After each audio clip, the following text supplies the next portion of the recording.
Hello and welcome to tonight's meeting of the Hand-Eye Supply Curiosity Club. I'm your host this evening, and Tobias is doing the film. My name is Will Lagoma, and together we have a number of curious and exciting topics to share with you. As attendees of the Hand-Eye Supply Curiosity Club, you are all now members, provided you adhere to our philosophy, ex curiositas scientia. We pledge to learn without prejudice in pursuit of our mutual goal, perpetual noviceship. We admit that it is impossible to know everything about anything, and thus we remain perpetually curious and perpetually novice. This is our flag and mascot, Franklin. The lightning bolt represents receipt of knowledge, the enlightenment of illumination, the resonance of truths understood.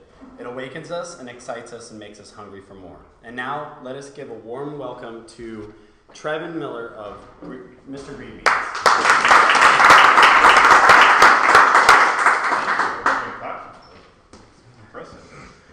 Thanks for coming. Like you said, my name is Trevin, and I'm one of the owners at Mr. Greenbeans. We have a little retail shop over on Mississippi Avenue, and we're kind of, for lack of a better term, we're kind of a do-it-yourself domestic art store. So we get into everything from soap making to cheese making, canning and preserving, and of course, my favorite, coffee. So we do coffee brewing and coffee roasting. And so for tonight's presentation, we're going to talk about how to roast your own coffee at home. It sounds daunting, and everybody, you see all these big fancy machines, and you hear all these fancy words, but it's actually super easy to do yourself. So we're going to kind of cover it. I'm going to go over the actual roasting process and what it takes to roast coffee, and then we're going to kind of circle back and do a couple demonstrations that'll have everything make sense. So I like questions, so if anything pops up, feel free to interrupt me at any time. Kind of makes the class more, or the group more interesting, and kind of keeps things flowing. So ask questions. I have a bunch of roasting guides over here.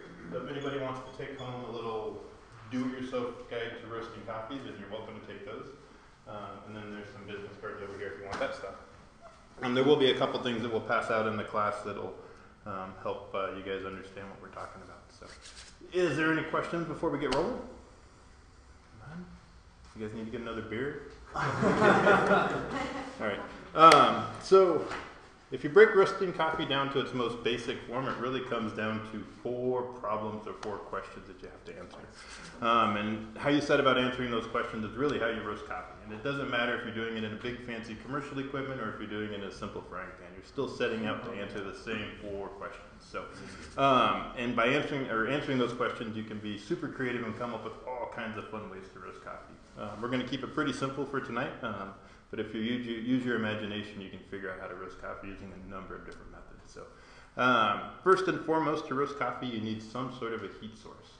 To roast coffee, you need to get the beans up to temperatures upwards of 450 degrees.